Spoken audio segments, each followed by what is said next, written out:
Hey, what is up, everyone? It's me again, Gamer Lush, with another episode of the Final Fantasy Impression. This is part 2 of gameplay because I didn't want these to drag on for too long. Make you guys sit there forever looking at my ugly mug all day. And basically my opinion of the game. Okay, as always, if I didn't explain from the last show, I drink through my reviews and rants and what have you. Cheers to you guys. Hey, join me for a drink next time. Alright. We left off on the quest. Now, I forgot to mention guild quest levies, guild levies. I totally forgot what the proper name was those for. They basically, other MMOs interpretation of daily quests. You get a certain allowance of daily quests. A good representation of that was, if you guys ever watched the original Final Fantasy cutscene, you'd see 3 people, Makote and Elzen, a Hiru, sitting around a table deciding what the heck they're going to do, and they put these stained glass cards on the table. They take that same mechanic, it was in the 11, it was in 14, and they rebrought it back here, but it was basically their version of daily quests. You can either do it for fighting quests for your either Discipline of War or Magi, your land quest, the Discipline of the Lands, to harvest a certain amount of materials, or your Discipline of Hands, or handiwork, or, you know, quilting materials, or carpeting. I'm stumbling over my words. Anyway, I'll be talking about I didn't get to harvesting, unfortunately, which I will be doing this week, and I'll be making more videos of this, as long as you guys would willing to watch them and put up with my drunken ranting. I will explain how crafting works. It's really awesome. And you can basically go, well, you can go through the main quest. Okay, awesome. But what if I want to level up my thaumaturge with all the main quest? Awesome, but what do I have to do now? And like, if you skip the guild levy quest doing your thaumaturge, which is good enough to get it level up to on par, it made me feel that I was kind of falling behind, but that was kind of how the whole how people over the east, I'm not generalizing, it's like grinding is a big thing over there, so you can grind more mobs to get more XP, but they circumvent that with chain combos. In the original Final Fantasy XI, the faster you pulled monsters and killed them, you get an XP bonus to the original amount that you were going to get. They brought it right back into this one. So the faster you kill monsters, the more bonus XP you'll get, up to chain up to 6, and then they'll give you this timer. And I'm not sure actually. I've only gotten up to actually chain 8, I believe. It's probably the fastest I can go. But they give you a timer at the bottom of your screen, basically timing you how many monsters you can kill in that, and if you can kill that allotted monsters within that time, you get bonus XP, which I thought was awesome, because it's kind of like that encouraged you to team up with a bunch of people to kill those monsters as fast as you possibly could, because one, you're getting the party bonus, and if you rested, yes, they have resting XP in this, if you are parked next to a sanctuary, basically next to those big, large, giant crystals you see in some of these pictures. I'll put one up. I think I'm sitting on a chocobo here. You can have rested bonus plus stacking chain bonus and then party bonus XP, I believe. And you'll get a substantial amount of XP as you're grinding out monsters, but you know, it kind of makes a small game out of it. So it's like, oh crap, how many mobs can you kill in this certain amount of time? So it kind of has a little bit of tension to it when you're kind of timed for it, which is cool, I thought.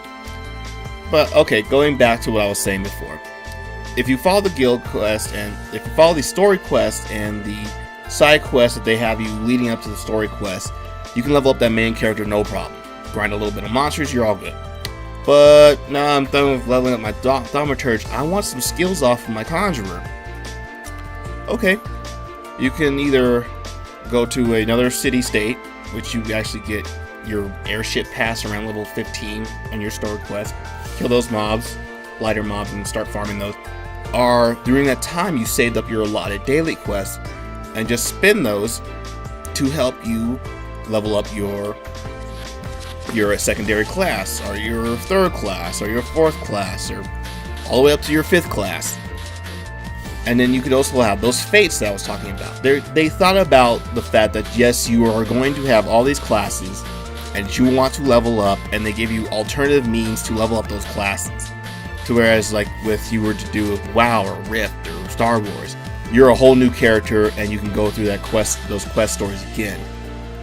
Now, it might seem more fun that you're actually doing a quest story with each character, but if you've done the quest so many times, you're already gonna know what's gonna happen. It's gonna become mundane and stupid, and tedious and arduous to begin with. So basically, it's like, look, it sounds gonna be a lesser Star Wars, because Star Wars, they had a different story for each class. Well, for the 4 base classes, not every class. Because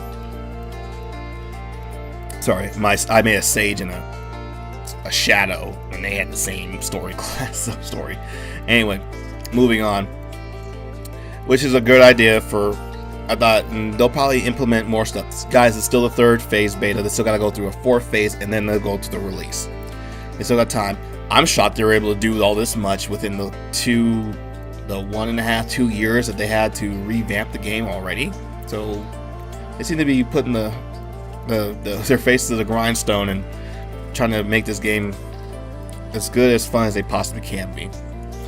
Okay, so going on, you have the map. The basic map system is pretty much there. You got that cool little border on. I don't know why they decided to put a border on it. Probably because they can put some, I don't know, zoom in, zoom out buttons on it.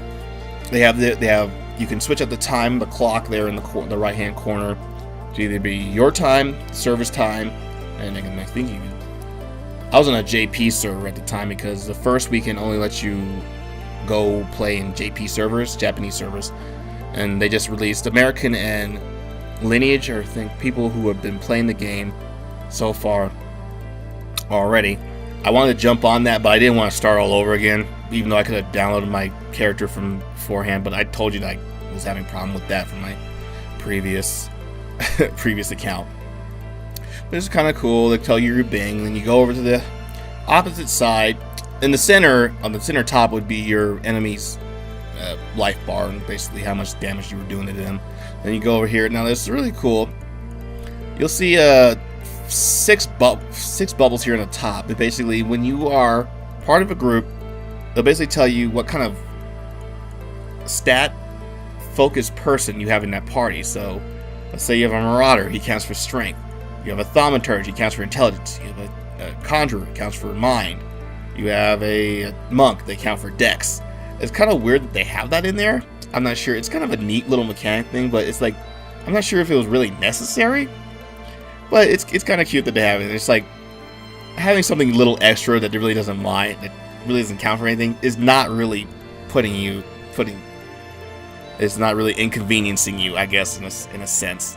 And then right below that, they'll have the names of you on the top, the other person, which are easily accessible by pressing F1 through F4, because a light party consists of 4 people. You know, so it's easy. You can click on that person, have it targeted, and all that stuff like that. You know, just the same staples, MMO staples. And that's pretty much it for that. But you know, the gameplay is pretty much your cut and paste tab targeting hotbar MMO. But for the caster class, standing in one place is pretty much it. Just spam that one button. If you're a Thaumaturge, spam from ice to fire, fire to ice, so you can keep your managing your MP and stuff like that. I had a lot of fun actually playing.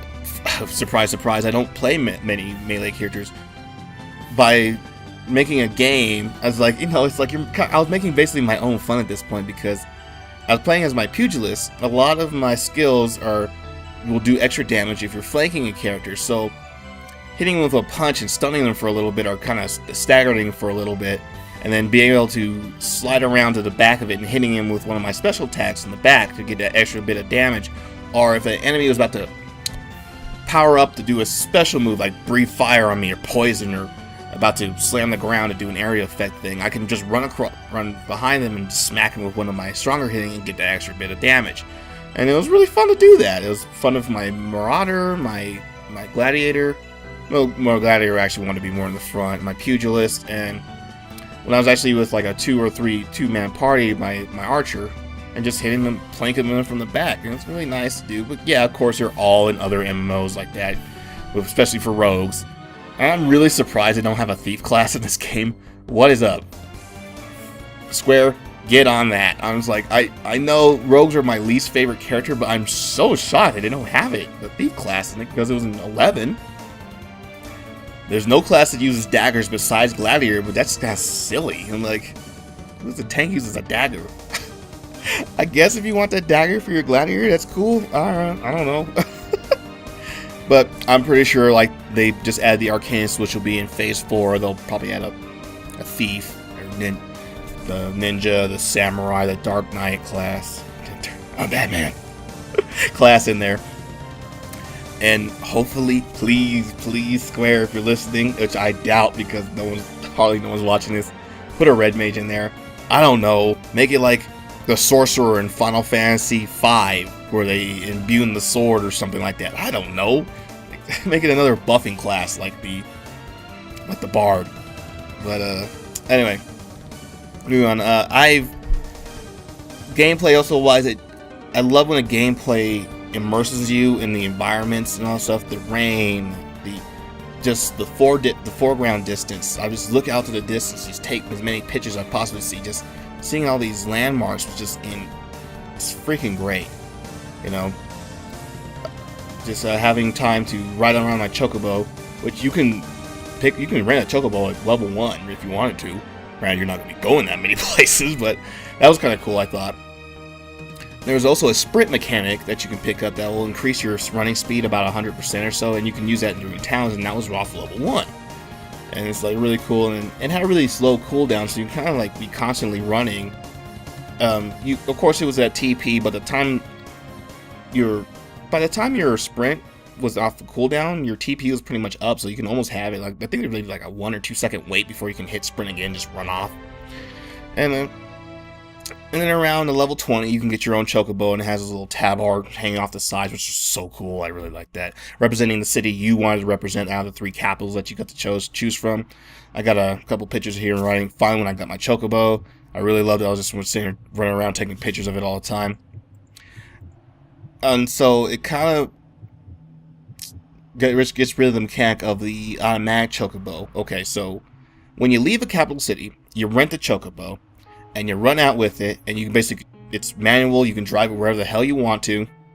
It doesn't matter. Cheers, guys, sorry. And you can basically pilot it wherever you want, just like in the Final Fantasy XI. But if you reach an outpost or a smaller town, it was like the Griffin system in World of Warcraft. But the good thing about this one, you can jump off at any time. So let's say, I want to go here, but that means I gotta take the ride all the way over to this part, and then I gotta run back halfway through there anyway, so it kind of defeats the purpose. Here, the chocobo will be on autopilot, running you through. You click on the buff, and you'll just jump off whenever you feel like. That was fantastic. Thank God. There's been so many times where I was riding a Griffin, I'm like, it's right there, it's right there. Can I jump off right here? Can I? No. Oh, screw you guys. Which makes more sense. I'm like, yeah, I guess you can jump right off a Griffin. Even though they have like parachutes now in that fucking game. I don't know. Anyway, that's what I really liked about that system. And just running through there and just taking in the scenery. I started off in Olda, and that was basically a very deserty plane. When I first started 11, I played Bastuk. That was very deserty, so I kind of was just kind of used to it at that point. But yeah, if you're wondering like how the game plays, it plays a lot like most hotbar MMOs out there. So don't expect like anything monumentally different about it. But it's just a nice, you're comfortable with that. It's just a different kind of scenery. Story is nice. I'll talk about story and questing and all the other stuff later on in another video. And yes, they have a dying system. I'll share a pop up. You have to do like a quest at level 15 that lets you do dying. You can die whenever you want. It puts up this little interface where it separates the colors into categories. You click on it, lets you die whatever. I made one of my robes pink. I don't. I didn't have many dyes to begin with. There was a shop that does sell dyes in the main streets and everything like that, and that was cool. They didn't let you like transmogrify gear into other gear.